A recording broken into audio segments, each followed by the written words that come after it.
And we are in the war room officially. Here it is, mock draft 4.0. And I hit start draft. Okay, there we go. The Washington Commanders are on the clock after the Chicago Bears have taken Caleb Williams at 1. So we've taken J.J. McCarthy in a mock draft. We've taken Jaden Daniels in a mock draft. Those two are obviously still under consideration. And then there is Drake Maye, who suddenly is a co-favorite to go number 2 in some of the betting markets. Clearly, the whoever's making those odds. And now, it's worth pointing out, last year, all of a sudden, Will Levis, boom, shot up. They got people on that one, or they got, depending on how you want to look at it. But I think this far out from the draft, and with all this smoke coming out around Daniels in this meeting, and the agent maybe being upset, maybe not being upset, clearly that Washington hasn't made their mind up yet, and they're certainly not telling anyone. I do sometimes just go back to, what have we thought all along? And there is a reason why Drake Maye was considered, like why this draft has been Caleb Williams and Drake Maye for 2 years. And I know Jaden Daniels was awesome last year, and I have talked to many times at this point about why I would be perfectly happy and comfortable taking him with the pick. But I was listening to the Athletic Football Show yesterday, and Nate Tice made such a compelling case for Drake. And obviously, like, Nate's King Drake, that's like his guy. But one of the things that I thought was really interesting about his case, Ant, was, a guy like McCarthy, who I'm obviously super high on, has been working with private quarterback coaches for a long, long time. Drake Maye is an athlete. Drake Maye grew up in a basketball family. His brothers played like D1. Obviously one of his brothers, Luke, was like a pretty good player at North Carolina. But he was a multi-sport athlete who didn't do like full-time football in the way that a lot of these kids do full-time football. And so when we see some of the inconsistencies in his play, it's because he's still raw as a prospect, and yet he's already this good. So when we think about forward projection and what he can become, I am so intrigued. And I don't know that that's ultimately going to make me next week when we do our final mock, and like when I got to make a prediction on Thursday, that I'm going to ultimately say like Drake is the guy. But there is a really compelling case for Drake Maye.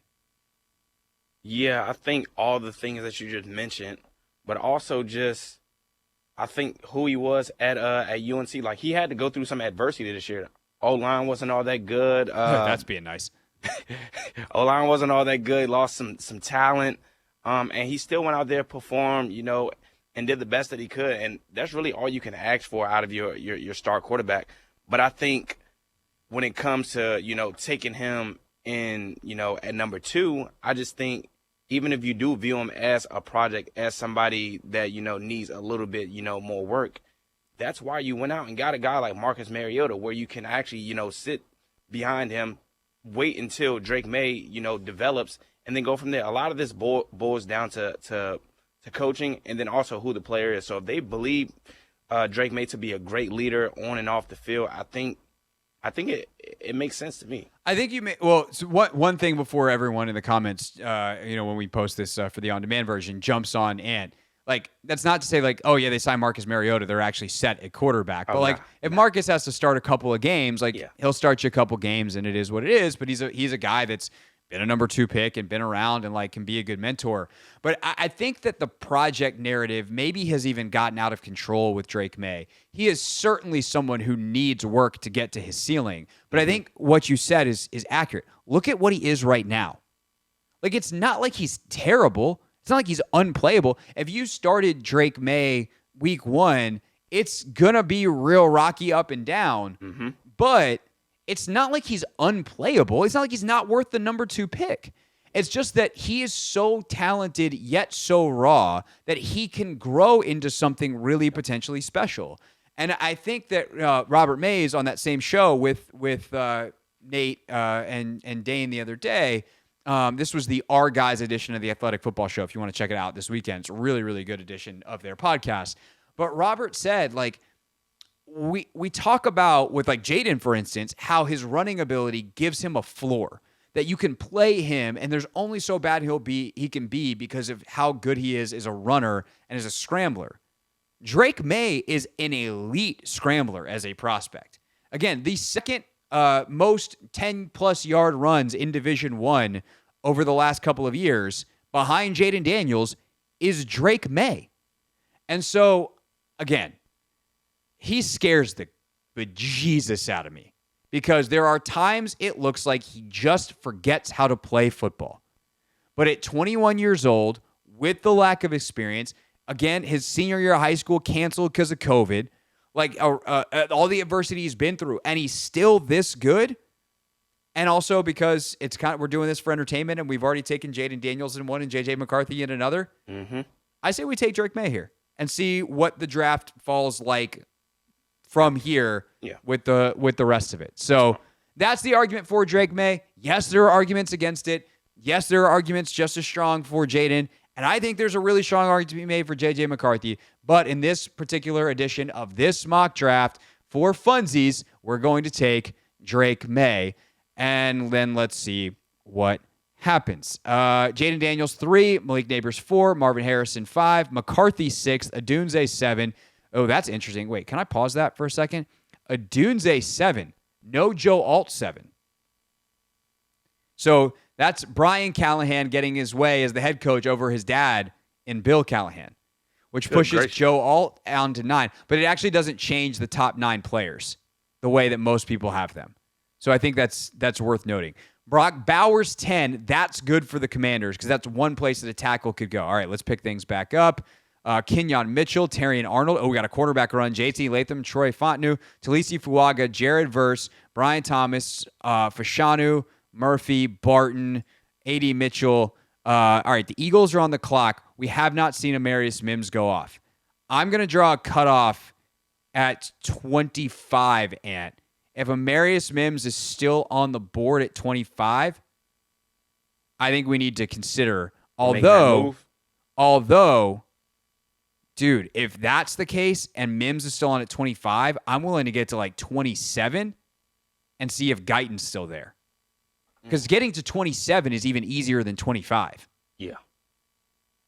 Ooh, this is interesting. I'm nobody bust in front of us. DeJean, Newton. Oh, Mims goes to Dallas. All right, so we're at 26, and Guyton's still on the board. How risky do we want to get here? I don't think Tampa's going to take him. They don't need a tackle. Nah, they don't. The Cardinals don't either. Here's the other thing, though, that like is not going to happen in this mock draft because I don't think PFF does like simulated trades on their own. But you also have to worry about someone else jumping up ahead of you. That's what I was thinking. Here's the other thing, the way this board has fallen. The edges have fallen as well. You got Verse who went, but then you're still no Chop Robinson, still no Darius Robinson. Also, the Titans. Still no Latu. Oh, yeah. So we might be getting into be able to get a premier edge falling down to us as well at 36. Like, we're definitely going to have some of that second group of tackles that we like. I don't know that Guyton's going to get all the way there, but there's some guys that I'm definitely interested at. I think a team like the Titans, since they didn't take a tackle in this mock, is a team we should be worried about. Yeah. Jumping us anyway. For sure. Oh, no, we have a pick before. No, never mind. We have 36. I'm going to at least let the Bucks pick. All right, so they take Latu. All right, let's take a break, come back. Ant and I are going to deliberate. We might be trading up with the Cardinals at 27. Mock Draft 4.0 continues next on the Team 980. We took Drake Maye second for the Commanders. We're now taking McCarthy, Daniels, and Maye all in our mock drafts here. This is our fourth endeavor into this. How do we – wait, we've had 4 of these, and we've now taken 3 different quarterbacks. Who did we take twice? Did we take Daniels twice? Did we take McCarthy twice? We took McDaniels twice. I mean, Daniels. Yeah. Okay, we did take Daniels twice. Okay. But now we've taken Drake Maye because, there's a compelling argument to be made, and so we did. But we are now at pick 27, and while we were hoping to get really lucky and Amarius Mims still be available to us, he did go 24 to Dallas. There are definitely some solid edge rushers, most namely for me, Darius Robinson still on the board, but I don't think he's the kind of guy you trade up for. Tyler Guyton potentially is. He's the guy that I'm targeting here. And I think to go from 36 to 27 is just not that big of a task. So if we can trade 27, or let's see, if we go 36 and 152 for 27 and 162, and then maybe a sixth the next year, 3 for 2. No, that's probably too. I think we just do 36 and 152 for 27 and 162. No, I probably need to include one more from Washington side of it. Yeah. Or let's just make it even simpler. Let's just do this. Let's just do 2 for 1. 36 and 139, which is a fifth, for 27. You don't want 162? I mean, we could do, actually, no, there you go. 36, 139, and 152 for 27 and 162. Yeah. All right, let's see if they go for it. Oh, no, I hit the wrong button. But thankfully, we actually lucked out. They didn't take a tackle. Tyler Guyton's still on the board. Okay, so now we're at 29. Good gracious. Now we're at the Lions. It's so funny when people leave comments on this, and it's like everyone has accidentally hit resume trade. Okay, so now we just got to go from 36 to 29. In order to do that, Detroit's definitely looking to add some picks here. 152. Honestly, that might be good enough. Yeah. All right. Where's the 2 for 1 offer trade? Oh, yeah, they took it. Okay, so now we're going to go and take Tyler Guyton, the tackle out of Oklahoma, who's a freakish athlete, and voila, we've got ourselves a tackle. By the way, got right in front of Baltimore, who took Jordan Morgan, and then we'll catch everybody up in a second as we are back on the clock at 40, and damn, that hurts right there. This is why if you can give up 40 instead of 36, this is actually a great exercise, the way this worked out. So we took Guyton at 29. Jordan Morgan went at 30. Jackson Powers-Johnson went at 31 to San Francisco. Troy Franklin, the receiver out of Oregon, great pick for Kansas City at 32. Ladd McConkey goes to Carolina at 33, which absolutely is not happening because if we get to this situation, the Las Vegas Raiders are trading to 33 for Michael Penix. 100% going to happen. McConkey, though, 33, the wide receiver out of Georgia. Jalen Polk, the wide receiver out of Washington, goes 34. Zach Frazier, the center out of West Virginia, 35. Peyton Wilson, 36, in that pick that we gave up to the Lions. Then Keon Coleman, wide receiver, Florida State. Adisa Isaac, edge. Darius Robinson, edge. 38, 39, right before we're on the clock at 40. That sucks. Yeah. Here's what I would say, though. If I see that happening, I probably call the Chargers potentially, and I go, and this is why teams do this. I say this every time we do a mock draft amp.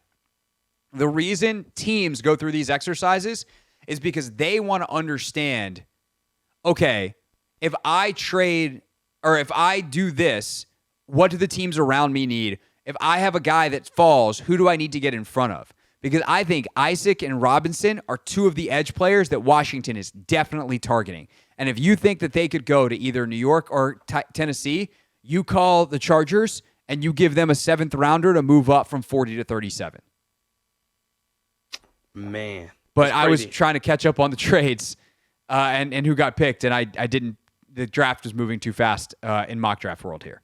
So are you willing? So is DN where you're looking to go? Because, again, yesterday, we know Linnell, he came in. He had wide receiver, cornerback, wide receiver and tackle. So I'm going to put up the position of needs on the board here. Okay. Wide receiver, corner, and then edge and offensive tackle. I'm still going to leave up. So best available players, guys that I would absolutely consider taking here. Mike Sanders still corner out of Michigan. He's a nickel. Again, I don't know that's the direction they want to go, but if you want a nickel, he's arguably the best one in the draft. Roman Wilson, speedy receiver out of Michigan, definitely interested. Logan loves him. Some Ricky Pearsall. Pearsall, 6'1", 192, a little bit of an older player. He's 23 and a half, almost 24 years old, but he's you see this PFF scouting report here, a ready-made slot receiver who can contribute early in the NFL. Xavier Legette is definitely interesting. A lot of people love him. Ennis Rakestraw, TJ Tampa, depending on your flavor of corner. I think all of those guys are worthy of this 40th pick. Marshawn Kneeland, probably you want later, but that actually gets me to going, okay, what if we recouped a pick here? Trade back. So we got the Dolphins at 55, the Lions at 61, or the Raiders at 44. If I can get 44 for 40 and 77 is too much. Yeah, I'm about to say that. 112? Like, is that worth it? I think 148. And 148? No. Not one. I think 112 is too rich. Well, I'm going to let move them up 4 spots. Oh, okay. That's their pick, not ours. Oh yeah, it is. You're right. Yeah, we're getting 112. Let's get it. So I think that's interesting. Let's see what else is out there. Dolphins 55, 158. That's not that intriguing, unless you can be like, hey, give me your second next year, if they're silly enough to do that. Lions, they don't have the, I mean, if that's 61 far. And 73? That's interesting. That's a far drop, though. I think I'd probably rather just go with Vegas. The Raiders, yep. And move back 4 spots. Let's offer that. They did it. They're going to take Penix. Uh-oh. Here we go. Yep. Xavier Worthy comes off. Newbin comes off. Ennis Rakestraw. So now we got most of the same guys available here. I'd say let's go ahead and make a pick. I'm kind of intrigued by Pearsall as a slot receiver for sure. Let's see. Because now we got 44, 67, 78, 100 still. Wide receiver. I want to see still tackle. I want to see where did we go? Where's edge? There it is. Thank you. And we want corner. I mean, Legette is also super intriguing. You got a guy who's 6'3", 227. Some people think he could be like a wide receiver 1. There's obviously opinions are split. Some people are like, I don't get it with him.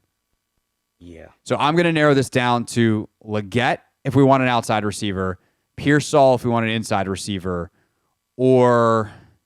You want to go corner here? If we want to go corner, we're probably looking at TJ Tampa. Or are you more so just looking for best player available in a situation like this? I mean, you're looking at best player. Like, everyone, there's no such thing at this point in the draft, to me, as best player available. And here's why. It's a really actually interesting point. You're grading these guys in tiers, right? And as you go down, the number of players in that tier is greater. All of these players are in the same tier. The all on the draft chart. You know, you got tier 1. You got Marvin Harrison Jr., Rome Odunze, Malik Neighbors at wide receiver, and Caleb Williams at quarterback, and maybe 1 or 2 other players. How much you like Joe Alt or how much you like whoever else, right? And that tier is pretty thin. Then next up, you got probably 10, 12 players that also have first-round grades, maybe as many as 15. And then you get about 20 players deep into the draft, and then you have another 25, 30 players that all have second-round grades. And that's why you then take the best player available at a position that actually helps your football team. Yeah. So I'm going to say, you want inside receiver, outside receiver, or corner? I think where we are, I think I want to go receiver. I do too. I want to go Pearsall or Legette. Do you want a slot guy or do you want an outside guy? I'm gonna go with Pearsall. I'm leaning that way. It's really tempting because Legette's ceiling is really high. But is he more of a run after the catch kind of, or is he Keon Coleman, like where he's gonna go up and like dunk on you? He's definitely not Keon Coleman. I mean, here you go. Tied 112th for yards after catch, but sometimes that has to do with, how well your quarterback throws you open. Yeah. I'm going to go with Pearsall. Logan loves Pearsall. We're going to make Logan happy. If you hate that, send your hate mail to Logan Paulson. All right. So we're going to let the second round play out here. And then we will come back with picks 67, 78, and 100 to wrap up Mock Draft 4.0 here on the Hoffman Show. And now we are sitting at pick 67. We also made a trade in the second round to go back from 40 to 44. Ultimately took Ricky Pearsall, the wide receiver out of Florida. So now we're sitting at 67. Definitely could use an edge. Definitely could use a corner. I think that is kind of where my focus is. I do think it's worth noting the double tackle route is in play here, and Kieran Amadiji would be a solid pick at 57. He's a real young guy, not a ton of experience, obviously playing against high-level competition coming from the Ivy League, but interesting athlete. Obviously, he's fairly smart as a person. He went to Yale, so that just feels like it's worth mentioning. So we're going to, though, go corner, and we're going to go edge here. And there's not really an edge that sticks out, which is a bit of a bummer. There are some guys like Braylon Trice is interesting from Washington later on. And some of these guys, have some pass rush juice, even if they need a lot of other work. But I think Andrew Phillips, the cornerback out of Kentucky, is a very interesting guy here. For PFF's rankings, he's clearly the highest. He's the best player available of these two positions by quite a bit. He's 20 spots higher than the next guy, Xavier Thomas, the edge out of Clemson. Of course, KJ Henry's former teammate. But Phillips is a guy that's played some inside-outside. He's pretty big. He's 6 foot. He's not the Kyrie Jackson, the 6'4" corner. But he's physical. He's played inside. He's played outside. And that positional versatility, considering we don't know exactly what Washington needs yet, give me a physical dude who's got not too much experience and is a bit of a moldable piece of clay. I'm definitely interested in Andrew Phillips here. You say Andrew Phillips. I'm looking at Kyrie Jackson, man. He's 6'4". He ran a 4.28 40. He didn't run a 4.28? Yes. He paced all of the corners. He had the fastest one. Oof. But I'm looking at him, and granted, he does have, some inexperience. He's only started in 14 games. But I'm thinking this is a guy that you maybe teach, you mold, you develop, and he could really be somebody that you could use down the stretch. And I'm just looking at the other corners that we have. We have Benjamin St. Juice, big corner. With Michael Davis, who we got from the Chargers, another big corner. I don't know. I think Kyrie Jackson could fit that mold. Again, we don't necessarily know what the new defensive staff wants to do, but I don't know. I will be willing to take a gamble on Kyrie Jackson out of Oregon. I think he's still going to be there at 78. Okay. So I'm going to add, let's see. If we take that off, say who else is available? You could go, if you wanted to go halfback, you can go Jalen Wright. Junior Colson, the linebacker out of Michigan, is interesting as well. Mm. If you want to take a huge flyer on a wide receiver, if you watch the 10 best plays from Jermaine Burton from Alabama, he's a top 10 pick in the draft. Yeah. If you watch the rest of him, you're like, I don't know. So he is mega intriguing here. Trey Benson, there's some people that think he's the best back in the draft. Johnny Wilson, if you want to convert him to tight end. Kalen Bullock, the safety out of USC, I think is interesting. So I feel pretty good. I will say, again, because we were kind of letting the draft run, if some of these names, like Jaden Hicks out of Washington State, want him. Malachi Corley out of Western Kentucky, wide receiver, want him. Nice. Edgerrin Cooper, linebacker out of A&M, want him. Marshawn Nealand, edge out of Western Michigan, want him. So, we kind of got, I don't want to say we got screwed, but another situation where some of those dudes start to fall and you get to 60, 60 at the back end of this second round, and maybe Washington's like, hey, Buffalo, you want to pick up an extra fifth rounder? You want a future whatever? Because I got some guys I want. So this decision's harder than it should be because a bunch of dudes that I really like just went. So I'm going to narrow it down to Andrew Phillips out of Kentucky, the corner, Junior Colson, the linebacker out of Michigan. Jermaine Burton, wide receiver out of Alabama. That's my list, and then everyone else we can consider at 78. We still got 100, by the way. I like Junior Colson. Okay. Junior Colson. All right. Probably not. I would probably go Phillips, but I don't hate this pick. Okay. Going it. Junior Colson. All right. Patrick Paul. Oh, he was still available? Dang. Definitely would have gone him. He's not going to be available there. Roger Rosengarten's another one that if he's available that late, I would probably consider him.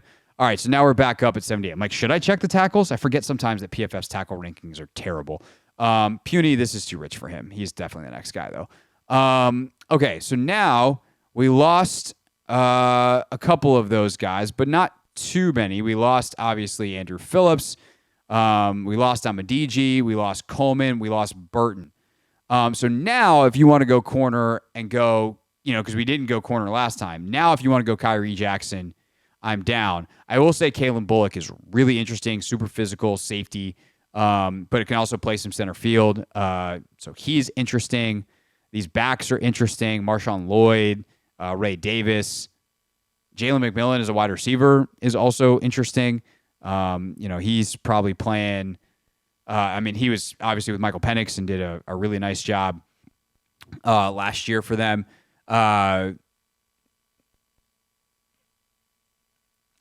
I'd probably lean Jackson here, just take the swing. But any other thoughts from you, Ant? Any other positions to look at? Not here. I do think you want Kyrie Jackson. Yeah, you talking we still got 100. So yeah, we still got 100, but I think. Right now, I wouldn't look at any other positions, to be honest. Johnny Wilson and converting him to tight end is definitely interesting.